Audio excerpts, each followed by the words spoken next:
Eu vou comentar alguma coisa a respeito de ultrassom no diagnóstico do câncer da tireoide, que de novo, Laura, não tem absolutamente nada. Eu vou dar um foco diferente, mas vou tentar fazer o melhor. Não tenho nenhum conflito de interesse nessa apresentação.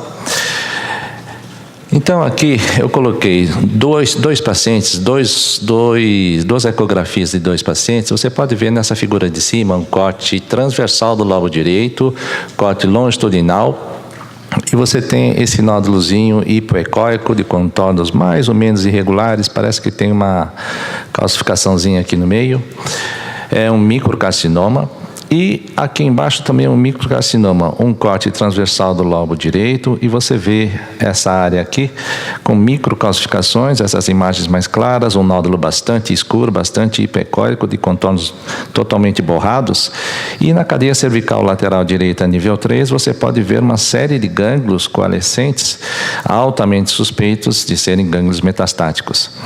São dois microcarcinomas, mas duas situações completamente diferentes. O que a gente não pode é colocar todos os microcarcinomas como uma entidade só.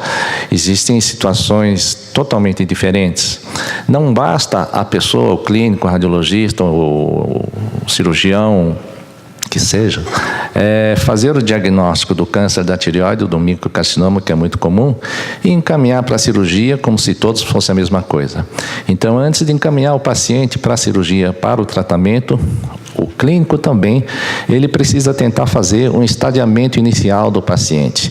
E a melhor ferramenta, na minha opinião, não querendo puxar a brasa para a minha sardinha, o melhor meio é utilizar a ecografia ou a ultrassonografia.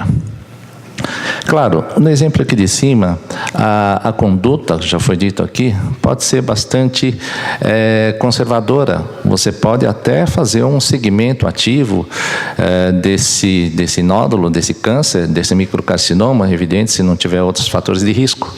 No de baixo é evidente que ninguém vai fazer um segmento desse paciente.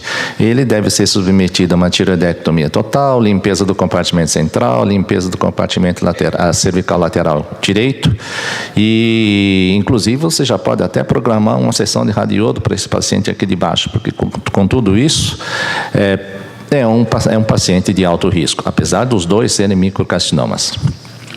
Então, eu quero falar alguma coisa a respeito das características ultrassonográficas do câncer da tireoide. Vou falar alguma coisa a respeito também da descrição detalhada desses nódulos, a avaliação dos linfonodos cervicais, a ultrassonografia com Doppler e a elastografia. Isso é uma coisa bastante rapidinha. Bem, as características ultrassonográficas todos já conhecem. Aqui nessa imagem aqui você tem um nódulo de contornos irregulares com microcalcificações. Aqui no meio um nódulo hipoecóico. Desse lado aqui à direita no alto, um nódulo hipoecóico mais alto do que largo. Aqui, por exemplo, um nódulo no lobo direito da tireoide com um gânglio altamente suspeito ao seu redor. Um nódulo aqui com provável extensão extratireoidiana. Então, são características típicas de nódulos suspeitos. Existe, então, para facilitar, uma coisa muito importante, a classificação ultrassonográfica dos nódulos, de acordo com a ATA. É muito importante porque quando você for classificar os nódulos, você vai saber exatamente o risco de malignidade de cada categoria. Isso é fundamental. Eu espero que no futuro muito breve todos comecem a utilizar essa classificação para que a gente possa falar a mesma linguagem. A descrição detalhada dos nódulos. Evidente, não basta encaminhar um paciente. Olha, Celso, tem um paciente. Aliás, eu faço isso, né, Celso? Mas olha, tem um paciente com carcinoma papilífero, se vire. Não funciona bem desse jeito. Você tem que ter a maior quantidade de informações a respeito dessa doença antes de encaminhar para o Celso ou para o Erivelto. Talvez você nem precise encaminhar. Então, você precisa saber muito bem, descrever muito bem do tumor, as características ultrassonográficas, a localização do tumor, a relação do tumor com relação à traqueia, com neovlaríngea recorrente. Isso, vou mostrar em detalhes aqui. Em relação ao tamanho, é muito evidente que esse microcarcinoma aqui, é uma situação completamente diferente de um tumor desse tamanho aqui. Você vê, isso aqui num corte transversal, isso aqui num corte longitudinal. O prognóstico, a probabilidade de recorrência, a recidiva desse tumor aqui à direita é muito maior. Então, é importantíssimo você descrever o tamanho. As características do nódulo. Não basta você dizer que é um nódulo suspeito. Você tem que dizer, o nódulo é levemente hipoecóico. Eu já acho que nem é câncer, mas de repente aparece. Mas provavelmente esse paciente é portador de um tumor menos agressivo. Se você tem um nódulo aqui nessa imagem aqui, contornos totalmente irregulares, um nódulo acentuadamente hipoecóico com microcalcificações, tem todas as características de malignidade, provavelmente você vai estar diante de um tumor muito mais agressivo. A sua conduta vai ser completamente diferente. Isso aqui é um slide do Dr. Ito, está bastante mencionado aqui hoje. Ele descreve a relação do tumor com a traqueia.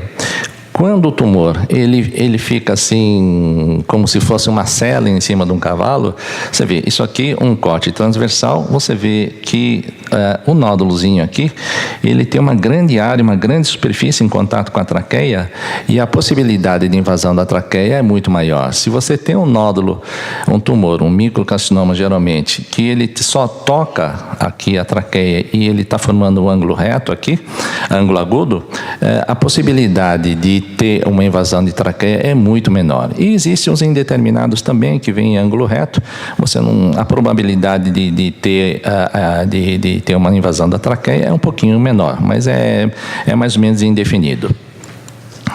A relação também do tumor com o nervo laríngeo recorrente. É claro que um tumor como esse, localizado posterior e próximo à traqueia, junto ao trajeto do nervo laríngeo recorrente, é evidente que ele pode estar invadindo o nervo. Também é claro que o paciente pode apresentar algum sintoma, uma voz um pouquinho alterada, rouquidão, esse tipo de coisa, mas a localização com relação ao nervo laríngeo recorrente também deve ser considerado, e você deve descrever muito bem. Não basta dizer que o tumor está no lobo direito, no lobo esquerdo, no istmo. Você tem que dizer terço superior, médio inferior, anterior ou posterior. Isso é fundamental. Em relação à avaliação dos nódulos cervicais, a primeira coisa é dizer aonde está exatamente esse linfonodo metastático suspeito. Não vai dizer que um nódulo está do lado direito do pescoço. Isso para o cirurgião é absolutamente nada. Então, isso aqui é uma coisa já tão padronizada, a gente já viu tantas vezes, N milhões de vezes essa figura, facílimo de seguir. Então, você tem que saber localizar. Claro, um linfonodo no nível 2, geralmente o cirurgião faz um corte, não sei se é mentira, Celso, você que me ensinou. Se ele não tem linfonodo nenhum suspeito, ele vai fazer um corte mais baixo. Se o paciente tem um linfonodo no nível 2, ele discretamente vai fazer um corte um pouquinho mais alto, porque senão ele não alcança, mais comprido que seja o dedo do cirurgião, ele não vai alcançar. Discretamente ele vai fazer um corte mais alto, ou se for baixo ele vai fazer um L, que não fica bem em ninguém. Então, descrever exatamente a posição dos linfonodos, isso é fundamental. Linfonodos com hilo. Toda vez que você encontrar um linfonodo fusiforme com essa linha branca aqui no meio, por onde passam os vasos, veias, artérias, até um pouquinho de gordurinha, esse linfonodo é considerado um linfonodo reacional, um linfonodo benigno. Alguns linfonodos, por exemplo, ovalados no compartimento central, linfonodos escuros, hipoecóicos, ou linfonodos sem o hilo hiperecóico, ele não significa que seja suspeito. Então, na tireoidite de Hashimoto, você pode encontrar linfonodos ovalados ou mesmo arredondados e vários coalescentes abaixo do polo inferior do lobo direito e esquerdo, mas geralmente esquerdo. Esse trabalho, a doutora Maria Inês, que está aqui presente, ela já apresentou na Endo Society, em Chicago, não sei se foi ano passado, retrasado, mas isso é um fato. E todos que encontram esses linfonodos nessa região já ficam preocupados com isso, pelo formato, pela localização. Então, esses linfonodos aqui, eles não justificam uma biópsia. É evidente que linfonodos muito grandes, com componente líquido, como você pode ver aqui, isso aqui é um linfonodo, essa área escoriária líquida, ou linfonodos com microcalcificações, sempre são considerados suspeitos, e eu considero malignos, nem suspeitos, são malignos. A vascularização dos linfonodos também deve ser muito bem descrita. Eu, particularmente, não uso Doppler, não gosto, eu acho que é uma perda de tempo, mas enfim. Mas para avaliação de linfonodos eu acho interessante. Você tem um hilo aqui, acabei de falar que o hilo passa as veias, as artérias, então é claro que você vai encontrar a vascularização bem aqui no hilo, caracterizando então um linfonodo reacional. Se você tem um linfonodo com vascularização periférica ou caótica, como nessa imagem, esse linfonodo não é suspeito, esse linfonodo é metastático. Isso é muito fácil de fazer, muito fácil de ver. E também, por último, em relação aos linfonodos, você precisa também descrever, não basta dizer, olha, tem um linfonodo aqui, já achei um. A tendência nossa, quando a gente acha um linfonodo, é não fazer mais nada. Fala, bom, achei um, pelo menos eu vou descrever esse, está tudo certo.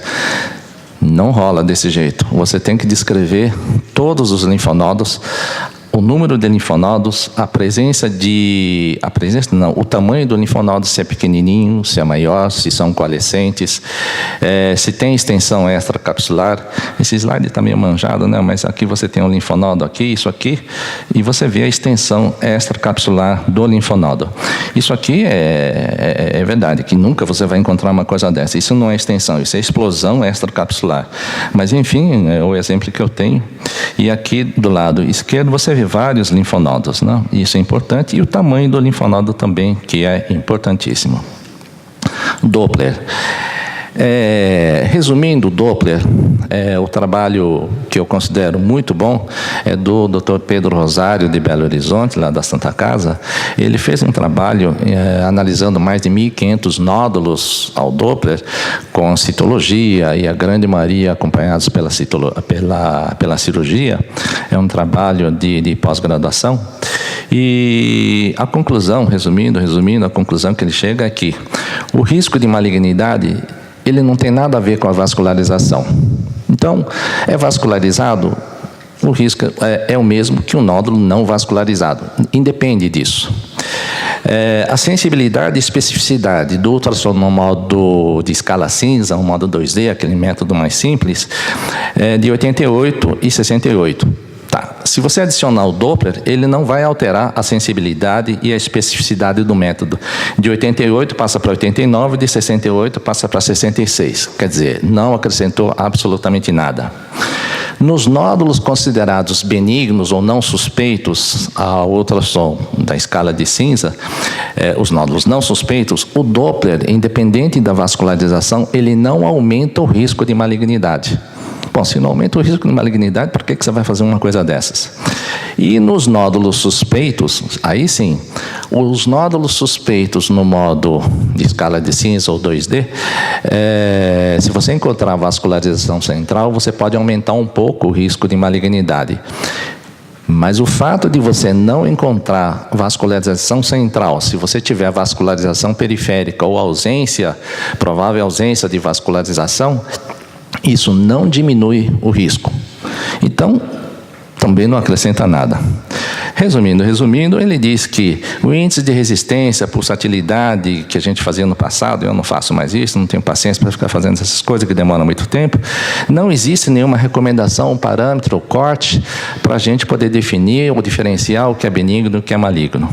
Então, conclusão, o Doppler não adiciona absolutamente nada ao modo 2D, ao modo de escala de cinza, todas aquelas imagens que eu mostrei, para definir ou para poder diferenciar um nódulo benigno de maligno. E na prática, essa é a opinião dele, mas na prática, eu acho que a minha, a prática da Rosalinda talvez, provavelmente, espero, o Doppler, você nunca deve tomar uma conduta baseada numa única característica, principalmente o Doppler. Porque está vascularizado. Vamos mandar para o Celso de novo, manda para o Erivelto. Não funciona desse jeito. Então, muito cuidado com isso. Mas é engraçado que cada vez que eu digo isso, olha, o Doppler não é muito legal, não sei o quê, cada vez mais as pessoas pedem para eu fazer. Mas tudo bem, eu faço. Elastografia, super simples. Existem várias maneiras de fazer elastografia. Eu vou falar somente de um método. É daquela coisa da compressão. Você vai pegar o transdutor, comprimir um nódulozinho, aquele que deformar mais, é mais macio, vai ficar esverdeado, como esse nódulo aqui, que aparece nessa cor verde.